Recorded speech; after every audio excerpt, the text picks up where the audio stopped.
We just got a new trailer for the Mini NES, boys! Yeah, so Nintendo dropped this trailer today, or September 30th for those watching in the future. So I figured, let's talk about the Mini NES and some facts. So without further ado, here's 5 facts about the Mini NES. The Famicom was not forgotten. When Nintendo first announced this, I was surprised there was no rumbling about a mini Famicom, but the other day, Nintendo of Japan released a trailer that showed off the console in a much less 80s way than they did in the West. "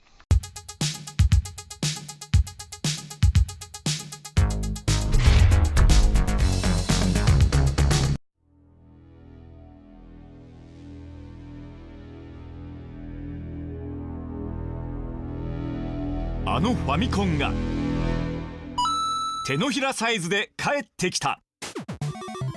任天堂クラシックミニファミリーコンピュータ。It's more or less the same, but it does look like there's a few different games than the Mini NES.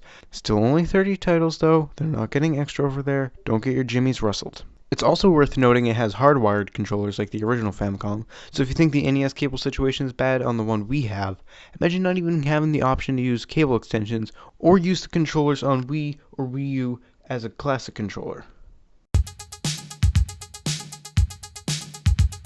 Pixel purists may not like to hear this, but the machine runs in 720p, and 480 if you got some ancient 480p TV. How do we know? Well, if you look at the spec sheet from the Mini Famicom, it lists the Tana DK as 720p, 480p. This is most likely because 720 is 3 times the size of 240, and 480 is 2 times the size of 240, and the original resolution of the games are 240p. So, still, I'd rather 1080 with black borders. Not only would it reduce input lag, but upscaling blur kind of ruins the pixel perfect look. There's a demo mode that basically works as an NES screensaver. Sounds awesome, right? Well, true geeks will also notice that the cycle of Mario and Luigi hitting the question mark block is very similar to the Famicom Disk System boot screen. I'm assuming that in Japan, it might even be straight up the Famicom Disk System boot screen on the demo screen, and that they just changed the texture to a question mark block, but we don't know. We haven't gotten the footage yet, and it's not November 11th. I can't tell the future. You may think that having emulated games and not physical ones means you lack the access to manuals. Well, you're wrong. The Mini NES features scannable QR codes that redirect to PDFs of the game manuals. Though this may be a bit controversial, scrolling through a manual with your thumb is a hell of a lot better than scrolling through with the NES D-pad. The console connects through an HDMI cable and powers off USB, opposed to having to plug in a brick.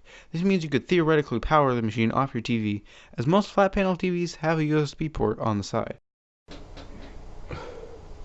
Well, that wraps up that. As you can see, I'm already ready to play some Mario 3 on the console when it comes out. But yeah, so this was kind of an experimental video. I don't know exactly how well it went. Constructive criticism down below would be great. Editing was a bit choppy. Reading the script was really bad. And there's actually going to be bloopers. I have an audio clip. I don't know if I'll upload it as a video or put it on SoundCloud or something, but I'm going to do something with it. And yeah, thanks for watching the video. If you want to see more tech, gaming related stuff, you can check out my other stuff. I have an annotation, one of those little eye things somewhere. Yeah, thanks for watching.